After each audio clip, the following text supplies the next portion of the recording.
Hey ratbags, it's Jade. Guess what? Someone went and showed off the title screen for Grounded 2 and there was something very interesting there. You can see this founder page saying take us to the store. Now you guys know, hopefully I've done the video or put a post out, I am currently playing Grounded 2. So I have to be a bit careful about what I talk about. I have an embargo and I don't want to break that, of course.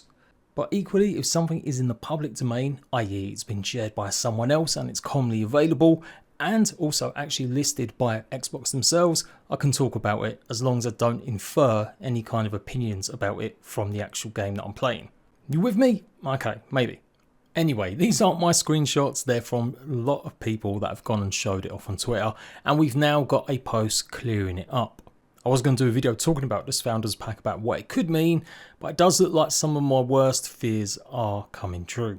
Grounded is going to offer a basically extra version, $10 more, and you get a bunch of skins and decorative items. While in early access, it's a bit shit. Xbox Wire's just put out an article and it shows some of the items that you're going to get. And they look cool and everything else, but me personally, I am pretty much against this kind of stuff. For full games, yeah, sure. Once Grounded hits 1.0, if it wants to start selling packs like these to help support development and get updates, I want Obsidian to make all the money. But an early access game is early access for a reason. It's meant to be cheaper because we're not getting a finished game. We're there to help development with community support. We're effectively testing the game. We shouldn't have to pay extra to get the full experience. Once a game goes 1.0, that's it. It's complete. It's got everything in it it should have. And if a game does get extra updates like Grounded 1 did, which was great, that's some extra bonus. This is clearly something that Microsoft have probably put on Obsidian, just like they did with Avowed having a deluxe edition.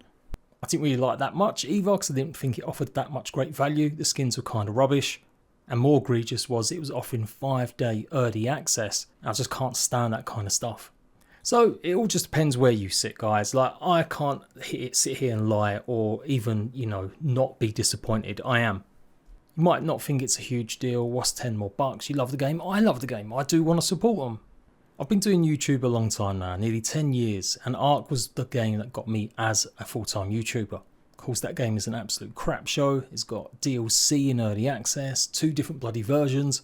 But the early access DLC really was pretty egregious. It was the first time an early access game had added on extra content even though the game wasn't actually finished. Paid extra content. I've always been against these kind of things. I don't like battle passes, I don't like microtransactions, they're often really expensive. Unless it's a free to play game, they're just not worth it. It's a trickery to trick people in fear of missing out usually, and sometimes when the battle pass gets taken away and you lose the chance to earn your items, it's like you're literally having your hard-earned money stolen. I've been highly critical of games like Funcom with Conan Exiles and Double 11 with Rust and a bunch of others for doing shady stuff. Even Rust did this with different kinds of deluxe editions for a game that just wasn't complete when it came out on console. There is a post on Xbox Wire. Let's go through it fully and then I'll explain a bit more. And you guys can tell me if you agree, disagree, that's cool. What it does mean is for Game Pass players, they'll be able to pay for this $10 upgrade and they'll also get access to this stuff as well. You're going to get a digital art book, the soundtrack, a bunch of other maybe secret skins coming, as well as some furniture items. If you just want the base version of Grounded, it is still just $29.99. And it will only be on Game Pass Ultimate or Game Pass PC, not Standard or Core. Trouble is, of course, it does look so good. So why don't I just lighten up? Why don't I just accept it and go, you know what? I love Grounded. I've done so much for it. It's done so much for me. I can get down with this for sure. I've paid lots more for games that have been nowhere near complete. I don't know, maybe it's my ADHD or autistic style stuff that I'm getting diagnosed at the moment has made me come to realise that I've just got a really strong opinionated opinion about stuff, and it makes me very, very moralistic or defiant about certain things, hence why I get into trouble quite a bit and have arguments with other tubers and people and game devs sometimes. I just like games to be what they were when I was younger. Like, you buy a game, it's there, it's complete. No broken, buggy mess that gets taken ages to fix. No battle passes, no microtransactions for $30. I'm a boomer, what can I say? Well, technically I'm a millennial. I've got a collector's edition of Grounded, cost like £160, something like that, and it took maybe, I don't know, 9 months to arrive. Loved the art book in it. I've shown it off before in a stream and stuff. And when Grounded maybe start doing these packs, a bit like State of Decay has done with updates after it's left early access, I'm totally going to be down to support this. But there's just something ingrained in me to just dislike deluxe editions and upgraded editions, as well as basically MTX. It's the same thing. Free-to-play games on Steam often come with a Founders Pack. That's basically them buying it while you're in early access, and once it goes 1.0, it then becomes free. And there are small little studios that have done these like supporter packs and stuff, like Forever Skies. First game from a tiny studio, you can understand why they might add something for like £4 extra or whatever. I just don't think a $1 trillion company like Microsoft and Obsidian with 3 games out this year really have got the cause to be releasing a deluxe edition for an early access title.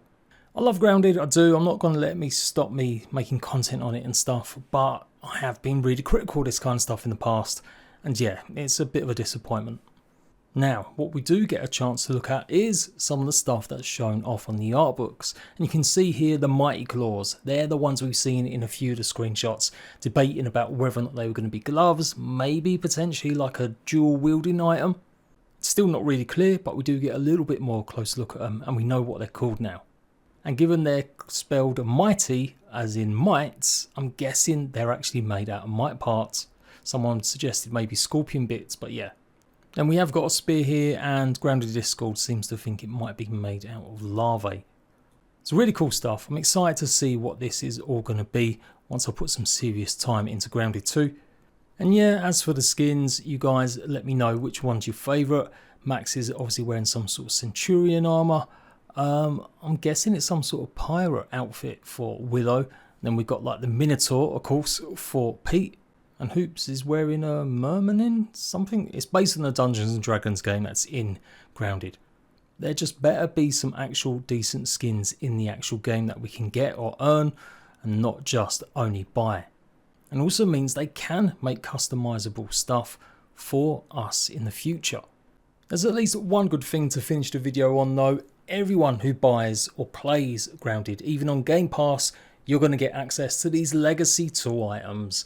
Everyone's been crying about the Omnant tool being a new way that we're going to gather resources, but it does look like we're going to get these as special sign sets, I'm guessing. It doesn't mean they're going to have the old style gearing. So yeah, everyone's going to get this apparently when you go to play Grounded 2. And that's it. Any more news in the public domain, I will be there to tell you guys about it. And I'm never going to stop being truthful and honest, even if it seems to counteract sometimes my positivity, which I may be known for in Grounded, but on my other channel, kind of known for being like just a grumpy little git. And that's the difference in covering a game that you genuinely love. That's what Grounded's meant to me. So I just want it to always be in the best place possible. I suppose extra money's meaning they're going to be able to maybe invest more in Grounded 2 and maybe more games in the future. Anyway, you guys let me know what you think.